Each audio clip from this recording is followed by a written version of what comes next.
ప్రియ శ్రోతలు, ఈరోజు మనం 2 సమూయేలు 22 అధ్యాయం వినబోతున్నాం. ఇది దావీదు కీర్తన. ఇదే కీర్తన కీర్తనల గ్రంథంలో 18వ కీర్తన.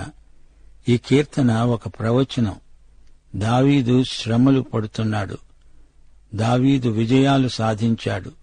ఇవన్నీ యేసుక్రీస్తు వైపునకే చూపుతున్నాయి. మొదటి 4 వచనాలలో స్తుతి ఉన్నది.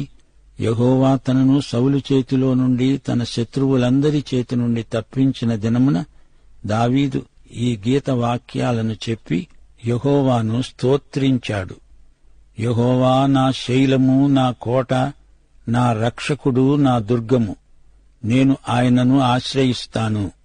నా కేడెము, నా రక్షణ శృంగము, నా ఉన్నత దుర్గము, నా ఆశ్రయస్థానము ఆయనే. నాకు రక్షకుడు, బలాత్కారము నుండి నన్ను రక్షించేవాడవు నీవే. కీర్తనీయుడైన యెహోవాకు నేను మొర్రపెట్టాను. నా శత్రువుల చేతిలో నుండి ఆయన నన్ను రక్షించాడు. 5 నుండి 7వ వచనం వరకు దావీదు అనుభవించిన శ్రమలు పేర్కొనబడ్డాయి. మృత్యువు యొక్క అలలు నన్ను చుట్టుకొనగా, వరద పొర్లువలే భక్తిహీనులు నా మీదికి వచ్చి నన్ను బెదిరించగా, పాతాళ పాశములు నన్ను అరికట్టగా, మరణపు ఉరులు నన్ను ఆవరించగా, నా శ్రమలో నేను యెహోవాకు మొర్రపెట్టాను. నా దేవునికి ప్రార్థన చేశాను. ఆయన తన ఆలయములో ఆలకించి నా ప్రార్థన అంగీకరించాడు. నా మొర్ర ఆయన చెవులలో చొచ్చింది. అవును, దావీదు సౌలు మూలకంగా ఎన్నో ప్రమాదాలకు గురయ్యాడు. యేసుక్రీస్తు కూడా సైతాను మూలకంగా వచ్చిన శోధనలను ఎదుర్కొని జయించాడు. పాపమునెదిరించి రక్తము కారేటంతగా ఆయన పోరాడాడు. 8 నుండి 20వ వచనం వరకు ప్రవచనాత్మకంగా ప్రభువు మరణ పునరుత్థానాలు వర్ణించబడినాయి. భూమి కంపించి అదిరింది, పరమండలపు పునాదులు వణికాయి. ఆయన కోపింపగా అవి కంపించాయి. ఆయన నాసికారంధ్రములలో నుండి పొగ పుట్టింది. ఆయన నోటి నుండి అగ్ని వచ్చి దహించింది. నిప్పు కణములను రాజబెట్టింది. మేఘాలను వంచి ఆయన వచ్చాడు. ఆయన పాదాల క్రింద గాఢాంధకారము కమ్మి ఉన్నది. కెరూబు మీద ఎక్కి ఆయన ఎగిరి వచ్చాడు. గాలి రెక్కల మీద ప్రత్యక్షమయ్యాడు. గుడారము వలె అంధకారము తన చుట్టూ వ్యాపింపచేశాడు. నీటి మబ్బుల సముదాయములను, ఆకాశపు దట్టపు మేఘములను వ్యాపింపచేశాడు. ఆయన సన్నిధి కాంతిలో నుండి నిప్పులు పుట్టాయి. దేవుని షకీనా మహిమ అంతటా ఆవరించింది. 1 తిమోతి 6వ అధ్యాయం 16వ వచనం, సమీపింపరాని తేజస్సులో ఆయన మాత్రమే వసిస్తూ అమరత్వము గలవాడై ఉన్నాడు. మనుష్యులలో ఎవడునూ ఆయనను చూడలేదు, ఎవడునూ చూడనేరడు. ఆయనకు ఘనత, శాశ్వతమైన ప్రభావము కలిగి ఉండునుగాక. ఆమేన్. 14 నుండి 16వ వచనం వరకు యెహోవా ఆకాశమందు గర్జించాడు. సర్వోన్నతుడు ఉరుము ధ్వని పుట్టించాడు. తన బాణాలను ప్రయోగించి శత్రువులను చెదరగొట్టాడు. మెరుపులను ప్రయోగించి వారిని తరిమివేశాడు. యెహోవా గద్దింపునకు తన నాసికా రంధ్రముల శ్వాసము వడిగా విడువగా, ఆయన గద్దింపునకు ప్రవాహముల అడుగు భాగాలు కనపడినాయి. భూమి పునాదులు బయలుపడినాయి. యెహోవా గద్దింపు శత్రువులకు అదిరిపాటు కలిగించింది.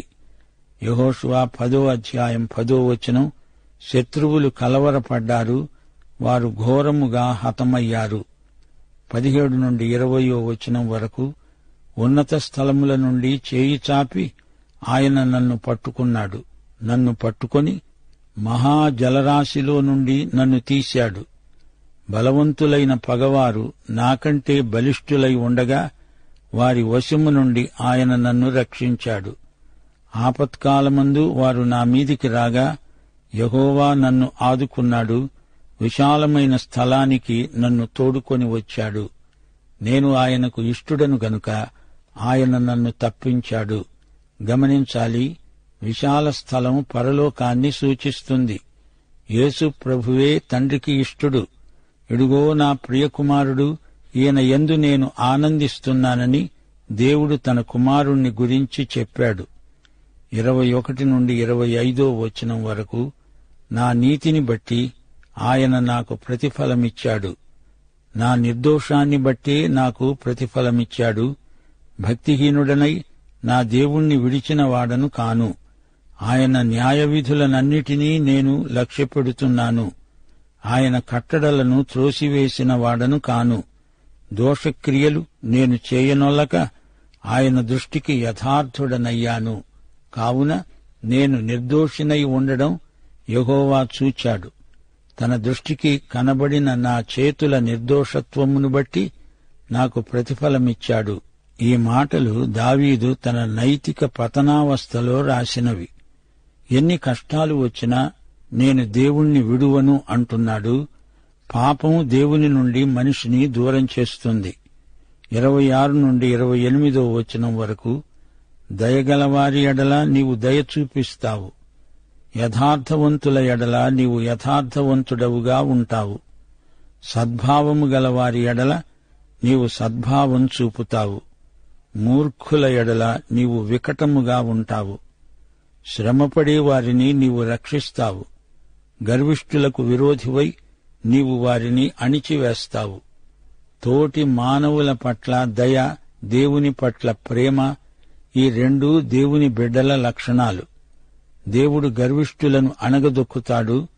29 నుండి 31 వచనం వరకు, యెహోవా నీవు నాకు దీపమై ఉన్నావు.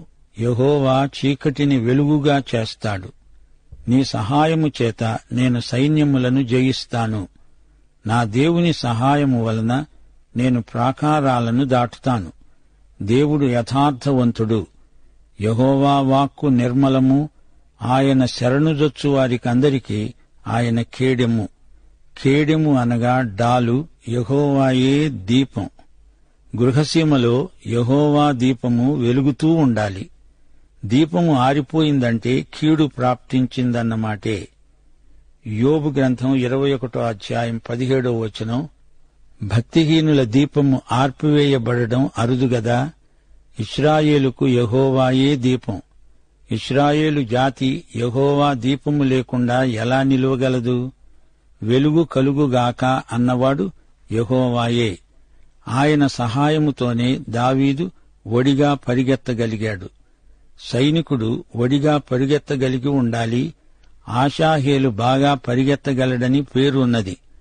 ఆషాహేలు అడవిలేడి అంత తేలికగా పరిగెత్తగలవాడు. దావీదు దేవుని సహాయంతోనే ప్రాకారాలు దాటాడు. యెహోవా వాక్కు నిర్మలము. అది మన ప్రవర్తనను శుద్ధి చేస్తుంది.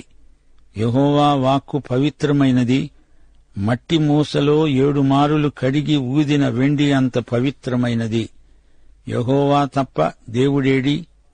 మన దేవుడు తప్ప ఆశ్రయ దుర్గమేది? దేవుడు నాకు బలమైన కోటగా ఉన్నాడు. ఆయన తన మార్గమునందు యథార్థవంతులను నడిపిస్తాడు. ఆయన నా కాళ్లు జింక కాళ్ల వలె చేస్తాడు. ఎత్తయిన స్థలముల మీద నన్ను నడుపుతాడు.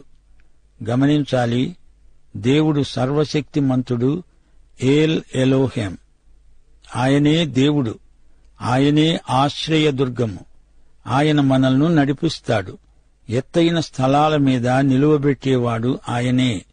శ్రోతలు జ్ఞాపకం తెచ్చుకోండి, బొస్సేసు, సెనే అనే 2 కనుమలున్నాయి. ఇక్కడ నుండి అక్కడికి దూకగలిగేటంత బలం దావీదు పాదాలకు ఉన్నది. 35 నుండి 37 వచనం వరకు, నా చేతులకు యుద్ధము చేయ నేర్పేవాడు ఆయనే. నా బాహువులు ఇత్తడి విల్లును ఎక్కుపెట్టుతాయి. నీవు నీ రక్షణ కేడెమును నాకు అందిస్తావు. నీ సాత్వికము నన్ను గొప్ప చేస్తుంది. నా పాదాలకు చోటు విశాలపరుస్తావు. నా చీలమండలు బెణకలేదు. గమనించాలి, ఆ రోజుల్లో ఇత్తడి ధనుస్సులు వాడేవారు. అట్టి ధనుస్సును ఎక్కుపెట్టేవాడే సైనికుడు. దేవుని సాత్వికం వలన మనము గొప్పవారమవుతాము. సాత్వికము, దీన మనస్సు దేవుని బిడ్డల ప్రత్యేక లక్షణాలు.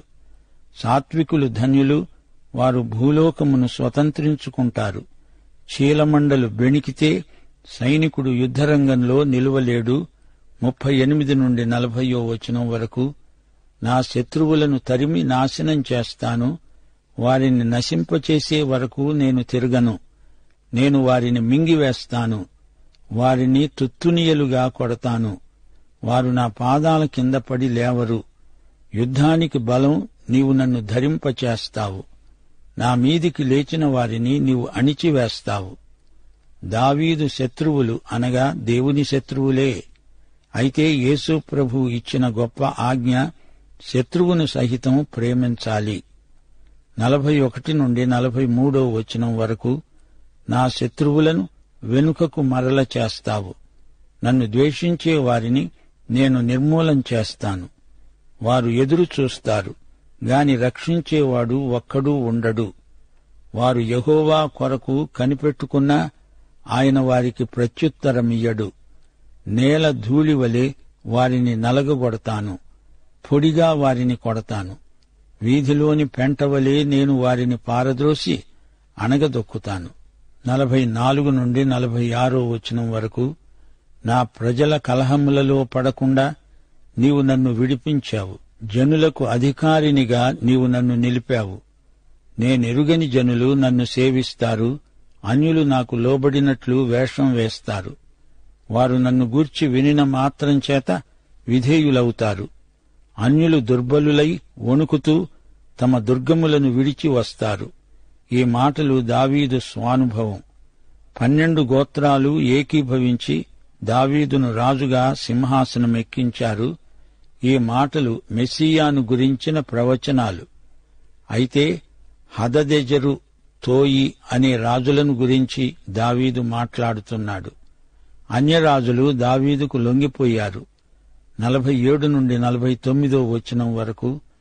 యెహోవా జీవము గలవాడు, నా ఆశ్రయ దుర్గమైన వాడు స్తోత్రార్హుడు. నాకు రక్షణాశ్రయ దుర్గమైన దేవుడు మహోన్నతుడగునుగాక. ఆయన నా నిమిత్తము ప్రతిదండన చేసే దేవుడు. ఆయన నా నిమిత్తము పగ తీర్చే దేవుడు. జనములను నాకు లోబరచేవాడు ఆయనే. ఆయనే నా శత్రువుల చేతిలో నుండి నన్ను విడిపిస్తాడు. నా మీదికి లేచిన వారికంటే ఎత్తుగా నీవు నన్ను హెచ్చిస్తావు. బలాత్కారము చేసే వారి చేతిలో నుండి నీవు నన్ను విడిపిస్తావు. యెహోవా, అన్యజనులలో నిన్ను ఘనపరుస్తాను. నీ నామకీర్తన గానం చేస్తాను. నీవు నియమించిన రాజునకు గొప్ప రక్షణ కలుగ చేసేవాడవు. అభిషేకించిన దావీదుకు అతని సంతానమునకు నిత్యము కనికరము చూపేవాడవు. ఈ కీర్తనలో దావీదు ఎన్నెన్నో పరమసత్యాలను వ్యక్తం చేశాడు. మన విశ్వాసానికి ఆయనే కర్త, ఆయనే దానిని కొనసాగించేవాడు. యేసు ప్రభువే నాకై చీలిన శిల, ఆయనే రక్షణ శృంగం, ఆయనే ఆశ్రయదుర్గం, ఆయనే నా రక్షకుడు. దౌర్జన్యము నుండి కాపాడేవాడ ఆయనే. సమస్తమునకు ఆధారభూతుడు ఆయనే. ఈ రోజున లోకమందంతటా ప్రజలు భయాందోళనలతో సతమతమవుతున్నారు. యేసునందే మానసిక ఆధ్యాత్మిక శాంతి ప్రాప్తిస్తుంది. ఈ కీర్తనలో ఆధ్యాత్మిక భావాలు ప్రతి వచనంలో మన ధ్యానానికి ఎంతో ఉపకరిస్తాయి. దావీదీయ కీర్తనలు మన హృదయాలను తెరుస్తాయి, మనస్సులను తెరుస్తాయి. ఈ కీర్తనలు భక్తిభావాలను మనలో ప్రకల్పన చేస్తాయి. జీవితమంటే ఏమిటో తెలియక అనేకులు పలు విధాలైన ప్రయోగాలు చేస్తున్నారు. కలిమి విస్తరించటం జీవమునకు మూలము కాదు. దేవునితో సరైన సంబంధము లేకపోతే జీవితం దుర్భరమైపోతుంది. 2 సమూయేలు 22 అధ్యాయమంతా ఒక గొప్ప కీర్తన. తన జీవితాన్ని సింహావలోకన చేస్తూ ఇది రాశాడు. ఈ కీర్తనలోని భావాలే 23 కీర్తనలో కూడా ప్రతిధ్వనిస్తాయి. ఈ కీర్తన రాసేటప్పటికే దావీదు తన జీవితంలో చరమ దశకు చేరుకున్నాడు. అంతవరకు అన్నీ అనుభవించి చూచాడు, అన్ని సుఖాలు అనుభవించాడు. చివరికి అతడు గ్రహించిన సత్యమిదే: యెహోవా నా కాపరి. ఈ స్తుతి కీర్తన గొప్ప సాహిత్య కళాఖండమని చెప్పగలం. ఇప్పుడు మనం 2 సమూయేలు 23 అధ్యాయానికి వస్తున్నాము. ఇందులో దావీదు జీవితంలోని చిట్ట చివరి ఘట్టం కనిపిస్తోంది. తుది పలుకులు దావీదు నోటి నుండి వెలువడుతున్నాయి. దావీదుతో పనిచేసిన బలాఢ్యులు కూడా ఈ అధ్యాయంలో పేర్కొనబడ్డారు. మొదటి వచనం, దావీదు రచించిన చివరి మాటలు ఇవే. యెష్షయి కుమారుడైన దావీదు పలికిన దేవోక్తి ఇదే. యాకోబు దేవుని చేత అభిషిక్తుడై మహాధిపత్యము నొందినవాడును, ఇశ్రాయేలీయుల స్తోత్ర గీతములను మధురగానము చేసిన గాయకుడైన దావీదు పలికిన దేవోక్తి ఇదే. దావీదు ఎవరు? యెష్షయి కుమారుడు. యెష్షయి బెత్లెహేములో ఒక రైతు. తన తండ్రి పేరు చెప్పడానికి దావీదేమీ సిగ్గుపడలేదు. దావీదును దేవుడు ఎంతో పైకి హెచ్చించాడు. ప్రపంచంలోని ప్రముఖ వ్యక్తులలో ఒకడయ్యాడు. యాకోబు యొక్క దేవుడు దావీదును అభిషేకించాడు. యాకోబు ఎలాంటివాడు? మోసగాడు, ఉపాయశాలి. అలాంటి వ్యక్తిని మార్చాడు. అతణ్ణి ఇశ్రాయేలుగా చేశాడు. ఇశ్రాయేలు అంటే రాకుమారుడు. ఆ దేవుడే ఈ దావీదును సింహాసనమెక్కించాడు, రాజుగా అభిషేకించాడు. ఆ దేవుడే నిన్ను నన్ను రక్షించిన దేవుడు. ఆయన కృపామయుడు, వాత్సల్యము గల దేవుడు, ప్రేమగలవాడు. మన దేవుడు ఎంతో గొప్ప దేవుడు. దావీదు మధుర గాయకుడు. పాటలు రాశాడు, వాటికి స్వరకల్పన చేశాడు, పాడాడు. సంగీతం అతనికెంతో ఇష్టం. దావీదు కీర్తనలు ఈ రోజు వరకు సంఘాలలో పాడుకుంటున్నారు. భక్తిభావాలతో నిండిన రచనలు చేసిన కవిరాజు దావీదు. ఈ రోజున సంగీతం పలు విధాలుగా వెర్రితలలు వేస్తోంది. ఆధ్యాత్మిక విలువలు లేని సంగీతం ఆత్మను ఏమాత్రమూ కదిలించజాలదని మనవి చేస్తున్నాం. సంగీతం ఆత్మలో భక్తి వాతావరణాన్ని ప్రకల్పన చేసేది అయి ఉండాలి. దైవారాధనలో సంగీతం ఎంతో ప్రముఖ పాత్ర వహిస్తుందని వేరే చెప్పనక్కర్లేదు. ఇప్పుడు వినండి, దావీదు రాసిన మరో గేయం. యెహోవా ఆత్మ నా ద్వారా పలుకుతున్నాడు, ఆయన వాక్కు నా నోట ఉన్నది. చూచారా దావీదు ఏమంటున్నాడో? దావీదు ఆత్మపూర్ణుడు గనుకనే ఈ కీర్తనలు రాయగలిగాడు. 2 పేతురు 1 అధ్యాయం 20-21 వచనాల్లో ఇదే సత్యం పునరుద్ఘాటించబడింది. ఒకడు తన ఊహను బట్టి చెప్పడము వలన లేఖనములో ఏ ప్రవచనము పుట్టదని మొదట గ్రహించుకోవాలి. ఏలయనగా ప్రవచనము ఎప్పుడూ మనుష్యుని ఇచ్ఛను బట్టి కలగలేదు గాని మనుష్యులు పరిశుద్ధాత్మ వలన ప్రేరేపించబడిన వారై దేవుని మూలముగా పలికారు. దావీదు అంటున్నాడు, ఇశ్రాయేలీయుల దేవుడు సెలవిస్తున్నాడు, ఇశ్రాయేలీయులకు ఆశ్రయదుర్గమైనవాడు నా ద్వారా మాట్లాడుతున్నాడు. మనుష్యులను ఏలే ఒకడు పుడతాడు, అతడు నీతిమంతుడై దేవుని యందు భయభక్తులు కలిగి ఏలుతాడు. గమనించాలి, పరిపాలించేవారు దేవుని యందు భయభక్తులు కలిగి తీర్మానాలు చెయ్యాలి. నాయకులు దేవునికి భయపడరు, తమకు ఓట్లు వేసే ప్రజలకు భయపడతారు. ఏలికలు దేవుణ్ణి మెప్పించాలి, దేవుణ్ణి సంతోషపెట్టాలి. అప్పుడే ప్రజలకు మేలు కలుగుతుంది. లేకపోతే ఉన్నత స్థానాలలో అవినీతి పెచ్చరిల్లుతుంది. దావీదంటున్నాడు, ఉదయకాలపు సూర్యోదయ కాంతి వలె, మబ్బు లేకుండా ఉదయించిన సూర్యుని వలె, వర్షము కురిసిన పిమ్మట నిర్మలమైన కాంతి చేత భూమిలో నుండి పుట్టిన లేత గడ్డివలే అతడు ఉంటాడు. ఈ మాట దావీదు అంటున్నాడంటే ఇది ప్రవచనం. 2 సమూయేలు 7 అధ్యాయం ఎంతో ప్రాముఖ్యమైనది అన్నాము గదా. ఆ అధ్యాయంలో దేవుడు దావీదుతో నిబంధన చేసుకున్నాడు. దావీదీయ నిబంధన ప్రాతిపదిక మీదనే రాబోయే క్రీస్తు రాజ్యం స్థాపించబడుతుంది. దావీదు వంశంలో నుండే మెస్సియా రాబోతాడనేదే ఆ ప్రవచనం. అధికారపూర్వకమైన సింహాసనం దావీదు వంశంలోనే ఉంటుంది. మెస్సియా రాజ్యం నిత్యరాజ్యం, శాశ్వత రాజ్యం. ఏదెను తోటలో దేవుడు హవ్వకు ఇచ్చిన వాగ్దానంలో ఈ ప్రవచనం ఇమిడి ఉంది. ఇదే మెస్సియా ప్రవచనం. అబ్రహాము, ఇస్సాకు, యాకోబులకు చెప్పబడింది ఈ ప్రవచనమే. ఈ మెస్సియాను గురించే మోషే మాట్లాడాడు. యెహోషువ కూడా ఈ మెస్సియానే ప్రవచించాడు. దావీదీయ నిబంధన మెస్సియాను గురించిన ప్రవచనమే. 5వ వచనంలో దావీదంటున్నాడు, నా సంతతివారు దేవుని దృష్టికి అనుకూలురే కదా. ఆయన నాతో నిత్య నిబంధన చేసి ఉన్నాడు. ఆయన నిబంధన సర్వసంపూర్ణమైన నిబంధన. అది స్థిరమైనది, దేవునికి పూర్ణానుకూలమైనది. అది నాకు అనుగ్రహింపబడిన రక్షణార్థమైనది. నిశ్చయముగా ఆయన దానిని నెరవేరుస్తాడు. ప్రియ శ్రోతలు, వింటున్నారా? ఈ యేసుక్రీస్తును మీలో ప్రతి ఒక్కరూ రక్షకుడుగా, ప్రభువుగా ఎరిగి ఉండాలని దేవుని చిత్తం. అట్టి కృప దేవుడు మీకు దయచేయునుగాక. పాఠం సమాప్తం. దైవాశీస్సులు. ఆమేన్.